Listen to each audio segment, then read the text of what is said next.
Hey, welcome to Bifocal. Today's show is going to be an interesting show. We're going to talk about the staffing industry, the recruiting industry, and changes that have come about specifically over the last several months in light of COVID. So stay tuned.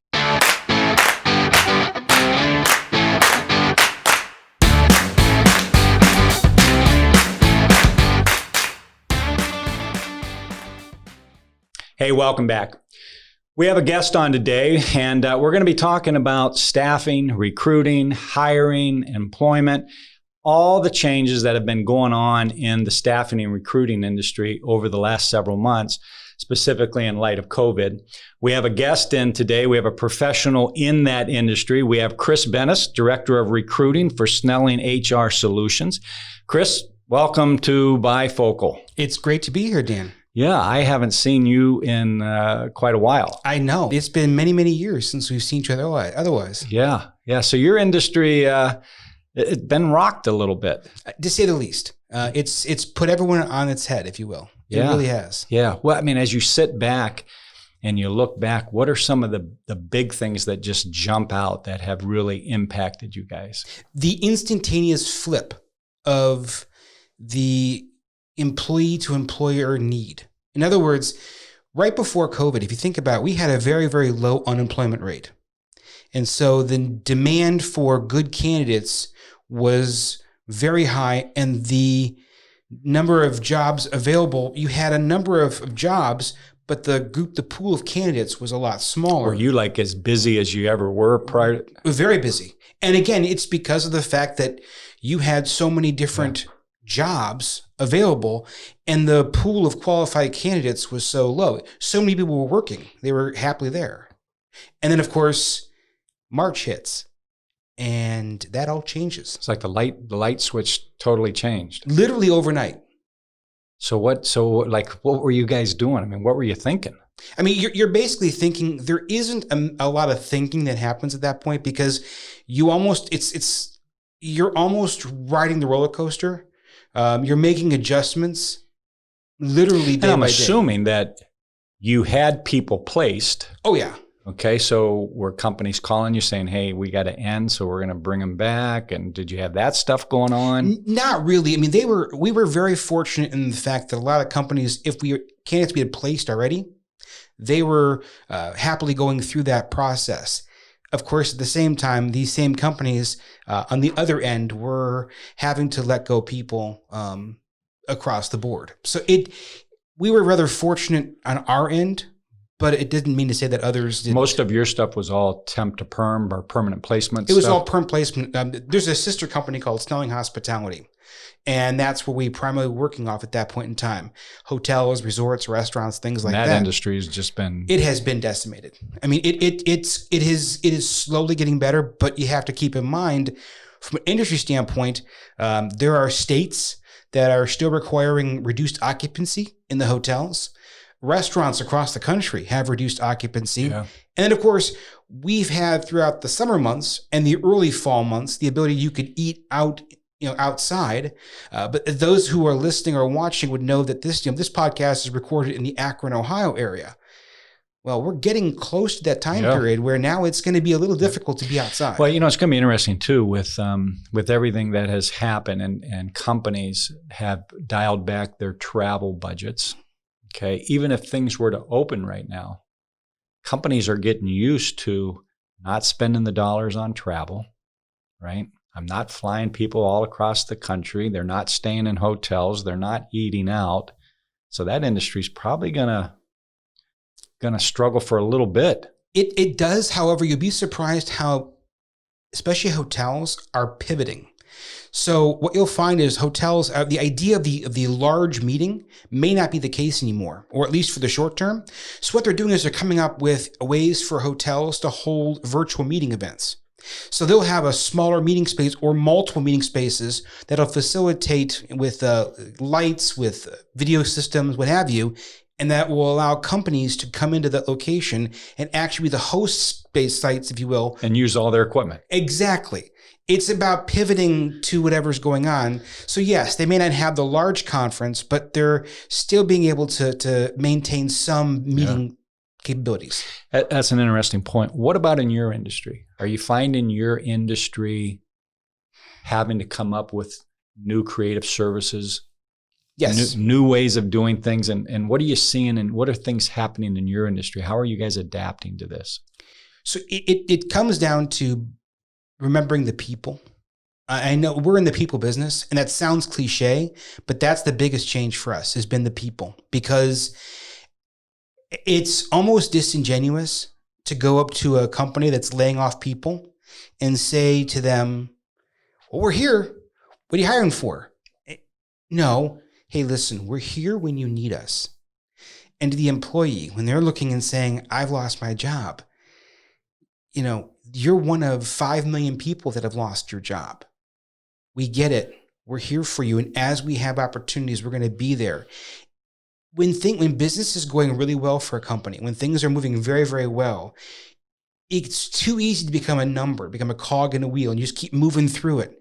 This time period, not only did the quarantine and the stay at home cause people to have to slow down in their personal lives, it forced recruiters to even more so. The good recruiters always put people first, but it really drove home right now. This is a people business.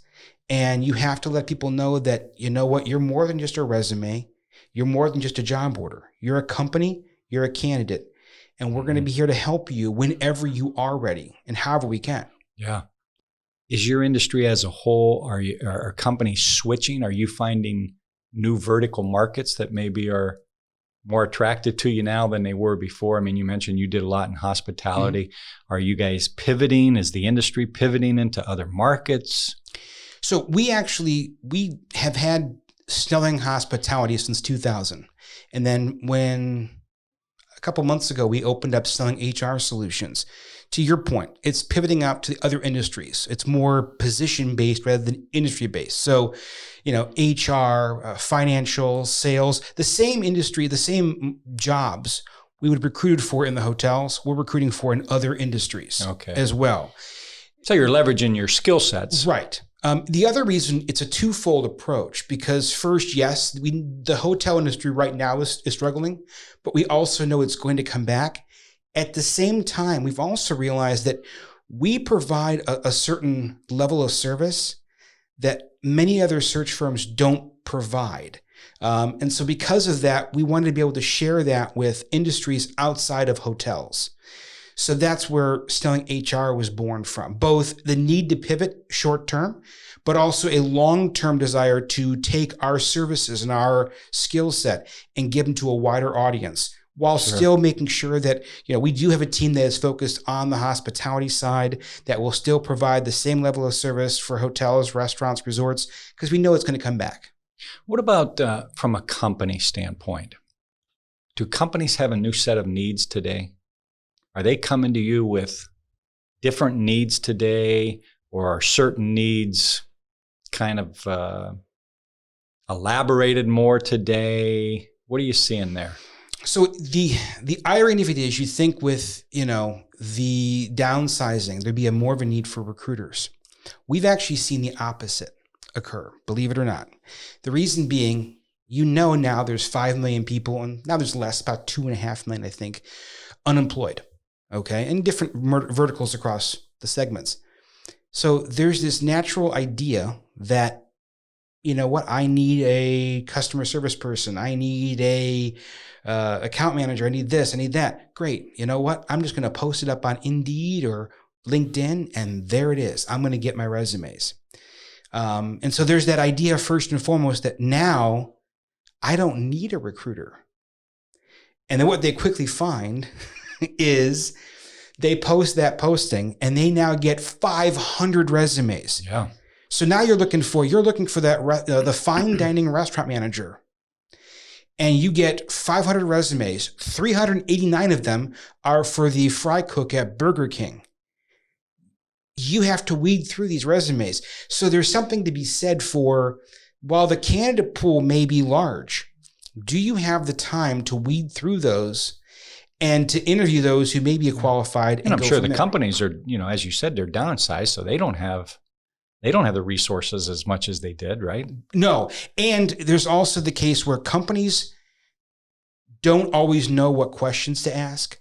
And they know their business, but people is a different entity than a widget or a product. Knowing people is important. And then, we also need to look at it from a standpoint that how you reach out to people, the follow-up with people, the follow-up when it comes to, helping the candidate, because in what industry do you have it where we'll work both sides of the coin, where not only are we trying to help find the right candidate, but even if you find the right candidate, what does their resume look like? What does their LinkedIn profile look like? How are we helping them best position themselves? So when we send them over to that candidate, they were already qualified for that particular role, okay? But if they were being approached just by the company, they would have just gotten the raw output or the raw resume from that candidate. We're able to sit down with that candidate and say, let's look at your resume a little bit. We want to fix it a little bit. Look at your LinkedIn profile. Let's fix it a little bit. Let's make it look better. So when we send your resume over, we've not only eliminated all the steps having to go through all their resumes, we've now also provided that candidate with the best possible chance of getting that job. Well, at least kind of leads me into the next spot is I have to believe from a candidate standpoint, they got to find ways to differentiate themselves. Yes. In this pool of 500 resumes for one position. Yes. So the big question becomes, if you're trying to compete, first of all, there's a couple areas. You want to make sure your LinkedIn profile stands out. It's about branding yourself. Make sure your LinkedIn profile is matching with your resume. This means go in the right order. It's most recent job to your earliest job, if you will. You want to make sure that whatever's on your resume is on your LinkedIn profile. Make sure you have a professional headshot photo taken. None of these selfies. The picture you have on Facebook or on Instagram is not what you want to have on your LinkedIn photograph. First, that's important. Second of all, make sure that you're connecting with people often on LinkedIn. This includes making sure that you are at the same time liking and commenting and sharing or creating content. This can be stuff that affects your life, lessons you've learned. It could be. Why is that important? You want to get your name out there. You want to make sure that you're engaged, that you have, there's the complete picture to you. Remember, a resume is just a piece of paper. It's going to be 2 pages, 3 pages. It's your professional biography, if you will. And I'm assuming you got to be careful what you're liking. Because it is saying who you are, right? Yes. So you want to be, if I like this is who I am, and I'm okay to share that. Right. I mean, I will be upfront with you right now in particular. It's a hotbed for individuals who are expressing appreciation, if you will, for either political candidate. That can get to be some troublesome, especially on LinkedIn. To that point, when it comes to obviously you're going to, if you are doing things, if you're enjoying events, if you're a Trump or a Biden fan, and if you want to go to a rally and you post pictures of those on Facebook, I would recommend, locking those down to only your friends being able to see them.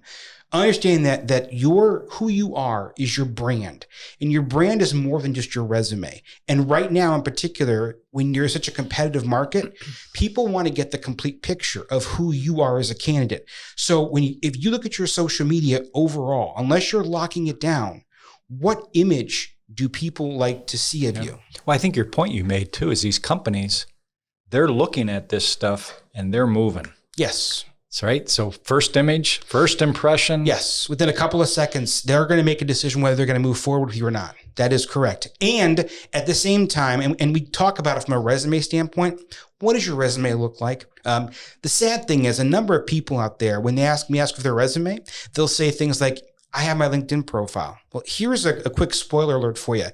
You can download your LinkedIn profile. It looks like a train wreck. It's just how LinkedIn's algorithms work. It does not look good. Everyone needs to have a resume. Your resume can be attached to your LinkedIn profile, but you should have a quality resume. Because to your point, we don't know who the hiring manager is going to share your resume with. And so the only implication someone's going to have, even before they ever decide whether or not they want to look at your LinkedIn profile, look at anything else about you, any articles, any blog posts you've done, before they do any of that, they're going to first look at your resume. and make that decision within the first couple of seconds. Is this candidate worth looking You at? think they are looking at your resume before they're looking at your profile or that type of thing? It depends upon how it's received. In some cases, if you apply with them with the resume attached, they're going to look at that first.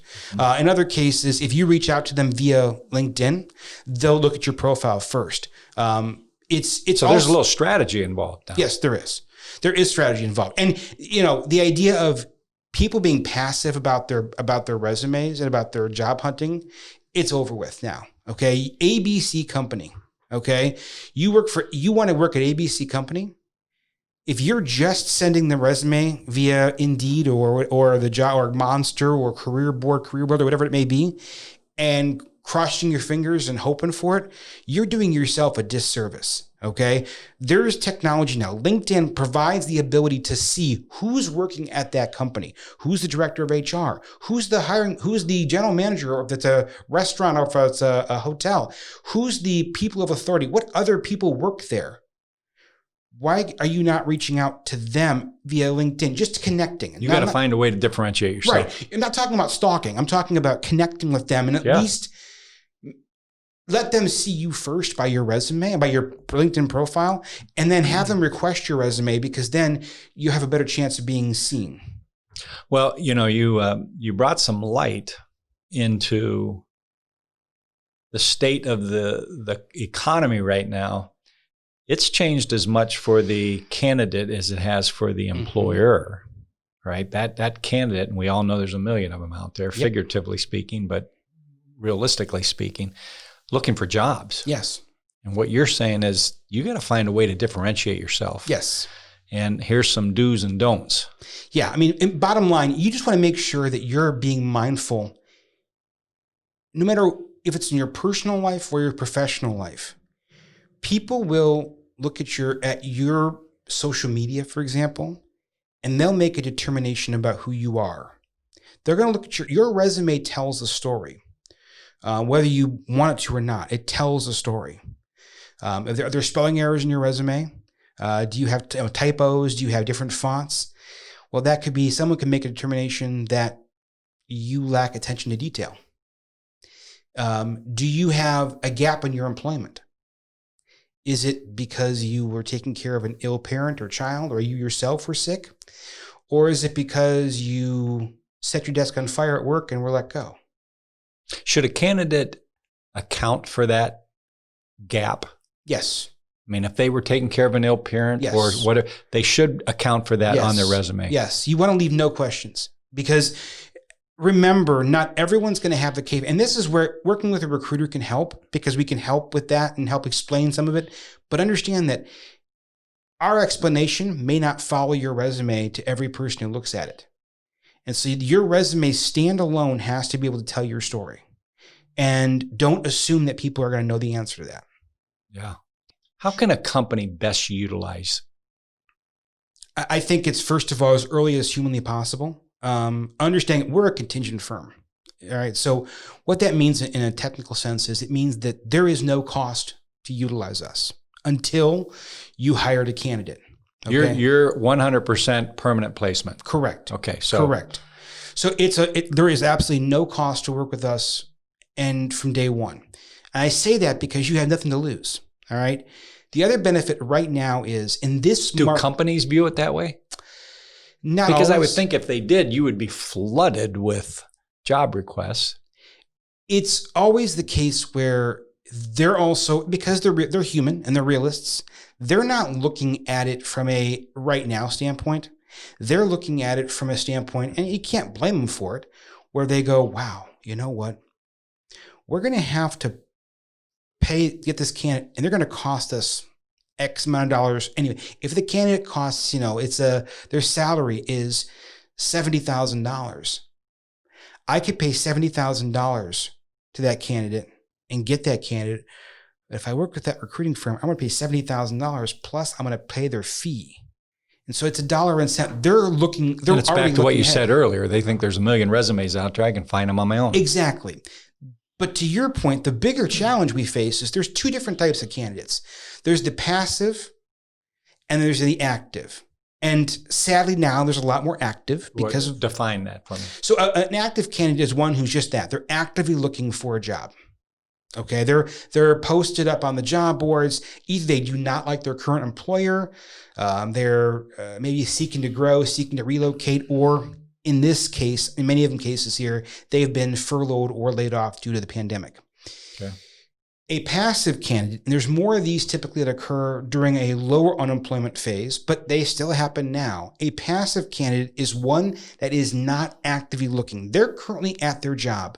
They may be happy at their job, but through our conversations with them, they've told us, I really want to get to this point in my career. I'd love to get to this either location, this title, this company.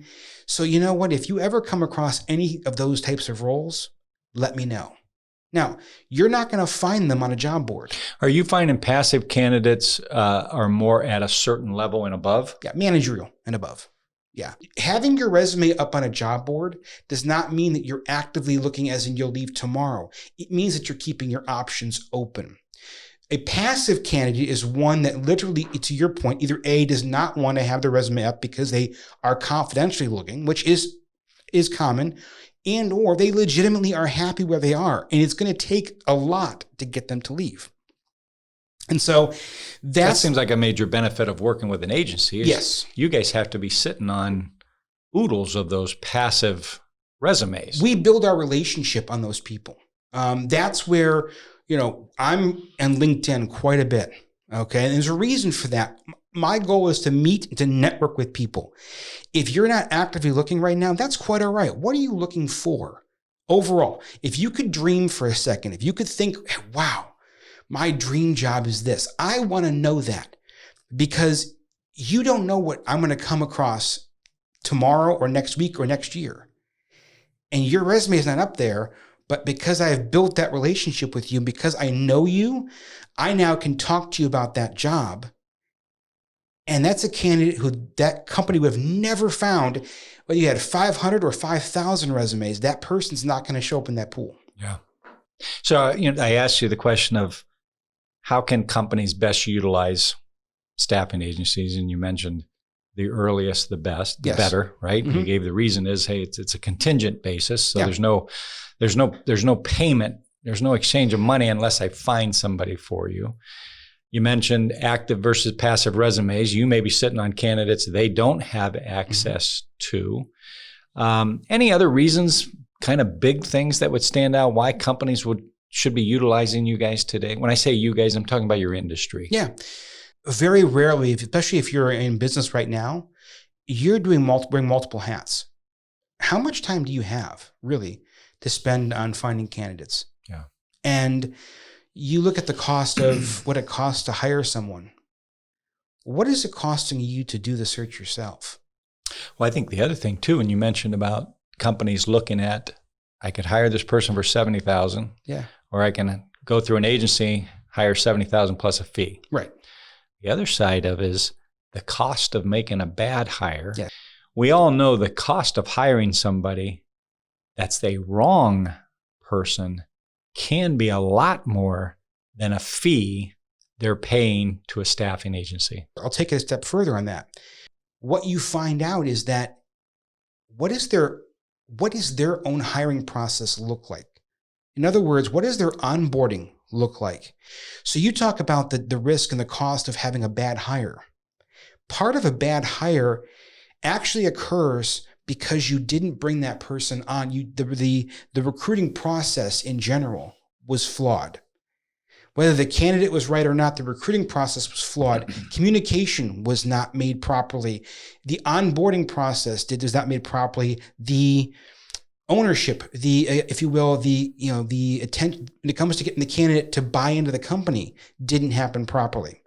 And that's part of what a good search firm, a good recruiting firm is going to help you, because we've got the experience. We can partner alongside you and help you with that onboarding process to make sure that, we go through a series of rigorous things. We do pre-screen interviews. We're going to do reference checks. We're going to help we'll make sure we do continual feedback with the candidate throughout the interview process to make sure there are no surprises as we go through it. These things are things that many hiring managers don't think about. They're looking at the end goal in mind. They have a position that's open and they need it filled. We're looking at it. How do we best find that best candidate? You want a returning customer too. Right. Right. And to be perfectly frank with you, we do it for two reasons. One, it's because of we have a strong belief in our clients, but also we have a guarantee behind this. Yeah. So if that candidate doesn't work out, that's time we're going to spend to have to refill the role at that point. So it's in both of our best interests to find the best candidate we can. Sure. At the get-go. Are you guys taking on more of a consultant role today, do you think, more than you were? Oh, yeah. It's without a doubt. And it's consultant on both sides, both the employer and the employee standpoint. So how are employees best? We talked about how companies are, how can employees best utilize your industry today? First, make sure you're out there with us. Make sure you get your resume to us. We need to know things like a current resume. We need to have what your current salary expectations are. You open to relocating, things like that. We need to have your resume on file. That's first and foremost. Connect with us on LinkedIn. Get us involved with your search, with your particular search parameters. Just like with a company, the sooner we get involved, the better we can help you. And be upfront, be honest, and have an open dialogue with us. We're human. We're not the hiring manager. So if something bad if you got fired from your last job, tell me. I don't care how raw it is. Tell me. I'll help you position it in the proper way when you're talking to the hiring manager. Be upfront with us, utilize us as soon as possible, and let us be your partner or champion you as early as possible. Sure. Because it helps both from your financial standpoint, and especially now, it also helps with your psychological standpoint. Because if you're unemployed, I can't tomorrow guarantee that I can find you a job in your industry tomorrow. But I can tell you that if you're actively looking for a job, there is something mentally healthy about taking the steps, about us working toward finding that job for you. If you feel like you're doing something, do something. Let us be your advocate. That alone will help you feel like you're in some level of control. Yeah. Well, I'm assuming too that, you have varying levels of expertise from candidates. Yes. When I say expertise, social media expertise, right? Some people are very good with LinkedIn, very good with Facebook. They're very good with technology in general and Word and putting my resume together, and they're just detail oriented, et cetera. Yes. Right? They're probably going to have a little bit of an advantage of getting their resume a little more active. Right? To your point, we had a gentleman an HR professional, we know. He had been downsized, as many had been. He took the time off to be on LinkedIn every day, would comment, would share articles. He got involved in some pods, so he was in smaller groups within LinkedIn. He could talk to different people and share ideas. He even created a podcast on his own. A video podcast, released it about every week. You can imagine within a few short weeks, he was happily, gainfully reemployed. Another gentleman we know, he has not embraced that same technology, that same approach, and he is still looking. Now, you can't draw a direct correlation, but if you're out there, if you're entrepreneurial when it comes to your own brand, everyone is a small business owner. That business is you.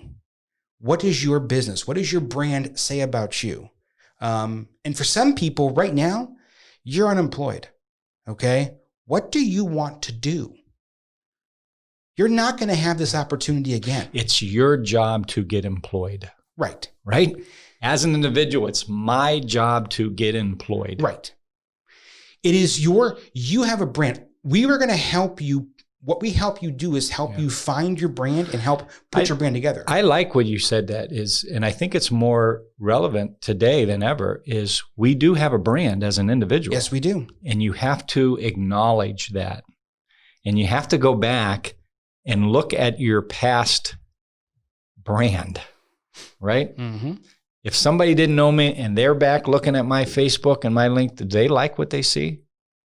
Right? Do they like everything they saw on Facebook? Because I got a million things. But then they go to my LinkedIn and I don't have anything there.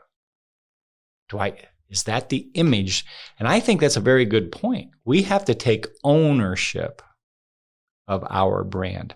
And realizing and doing a self-assessment too of, we all know that person. There's two different types of people. So, there's a guy named Joe, for example, and, hey, do you know Joe? Oh, Joe, yeah, that guy is great. He just rave about him. And then we all know the other version of Joe. Do you know Joe? Oh, yeah, that guy. Yeah, I remember him. What are you? What is your reputation within the industry, within your professional life? That way, how much is working at home escalated that? What impact does that have on all of this that we're talking about? Well, remote has always been a hotbed for some people. Some people love the idea of working remote and they've wanted to, and this has been a blessing for them because they are now more and more companies. The companies that never thought they could ever do remote operations have now found success with it. Then there are some individuals, and I'll be the first to admit I'm one of them. I do not like working from home, and I'm not alone. I am not as disciplined as others would be, and you miss that interaction with people. So while you've had a large number of people out there who do enjoy working from home, you still have those people who want the interaction. And I do feel like the long term, that's the working from home option's not going to be there forever. I had actually an HR professional in a couple weeks ago. Mm-hmm. We were talking about that topic, how companies would hire a manager, a sales manager, and they hired that manager because he or she had very good personal skills. They had a very good demeanor. They had a good presence about them. They could mingle and direct people, and that's why they got hired. That same individual today in that same role, working from home, may not be near as effective now because a lot of their tool sets have been taken away. But that's also where I think that everyone has to learn to pivot. So are you on, again, I keep going back to it, on LinkedIn? Are you frequently on LinkedIn? Are you doing posts? Are you liking, comment? Are you showing your personality? But I think it's what you said. That person may say, hey, I don't want to work at home. Right. I don't want to manage from home. No. I got to go somewhere where I'm in an office with people. And that's the bottom line. Some people just prefer to be out and about. And again, right now, we're at a moment in time where for many people who are not working, I promise you, you are going to be working at some point and you're going to get actively involved in your career. And we will eventually get back to life. I'm not saying as it was, because there's always a little difference. Things have changed, but you're going to get back to the working, into the hustle and bustle of life. And then all of a sudden you look back and go, I don't have time to do what I really wanted to do. What is that thing you wanted to do? What job are you in now? Do you like the job you're in now? Or that you had before? What do you want to do? What are your goals? What are your dreams? You only get this opportunity once. So everyone looks at it, and I know it's scary to not be employed if you're not working right now. But you know what? If you asked the question earlier, how can you best work with a search firm, a recruiting firm? Let's start with this.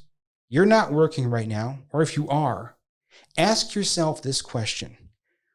What am I doing now? What do I want to be doing?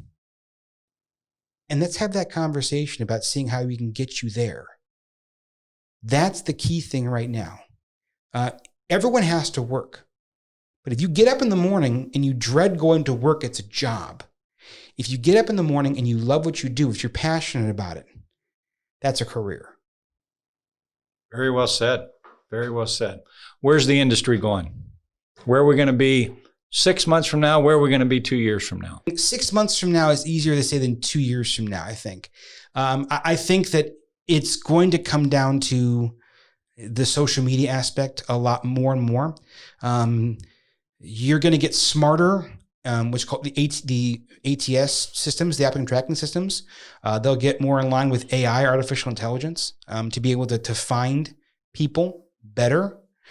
Technology will take a bigger role in recruiting than as in any industry, but it will also play a bigger role. I think you'll find that companies will be able to provide, even with the job boards, more relevant resumes, because they'll be the system will be smart enough to know that. That being said, I think the more we get hands off from the recruiting, the application process, the more that people are going to want recruiters because they want the human touch. And I think that's what it comes down to. You can automate processes all you want, Sure, but the more you impersonalize things, the more someone feels like a number. And that's for us. I don't care how many steps we have you go through. I don't care if you apply online, if you call me up. At some point, you're going to talk to me. And we're going to have a conversation. You're going to have my number. I'm going to have your number. So it's never completely hands off. So I think but the short-term answer is we're going to have to pivot through and seeing what happens with the pandemic as the unemployment rates changes. As was in every 4 years, we have to see what happens with the election in Washington, that each candidate brings its own sense of pluses and minuses to that puzzle for the employment picture overall. And then, of course, when you look at it from a longer term, year, 2 years out from now, as technology changes, no matter how much we advance, the one core thing that will not change is the need for people to be involved. To make the human resource business is just that, human. And so I think that's our promise to you, is that no matter how much technology is unfurled, which will get unfurled, we will not lose sight of the human aspect of it. sure. How would somebody reach out to you? Great question. You can reach out to me via my email, which is chris@snellingHRsolutions.com. You can also find me on LinkedIn. It's just Chris Bennis is my LinkedIn name, if you will. If you call 440-926-6793, for example, or you email me, you're getting me. We will talk personally. And our technology is such that there's no night, there's no weekend. I have to sleep. But other than that, I will make sure I get back to you in a timely fashion. Because again, as a human, you come first. Very good. Well, hey, you shared a lot of interesting insight today. Thank you very much. I think some good points for both the company and the candidate side. And I think you brought some perspective to both of those sides. So thanks for coming in. I thought it was good. You had some good insight. I think some people maybe benefited from that. It was a pleasure talking to you, Dan. Yep. Hey, thanks for tuning in. Great show today. Great topic. It's a topic that it's relevant for all of us today. Either you're an employee and you're sitting at home and you're thinking, I got to get a job. You're an employee and you don't like your job. You're an employer and you have to start rebuilding. Regardless, there were things we talked about today that I think we can take to heart. So Chris, once again, thanks for coming in. If you like shows like this, hit subscribe. We'd like to hear from you. I'd like you to follow us. If you want to see specific shows, email me, dharsh@danharsh.com. Let me know what you want to hear, what you want to see. We'll see if we can get that on the docket. But hey, thanks for listening in today. Talk to you soon.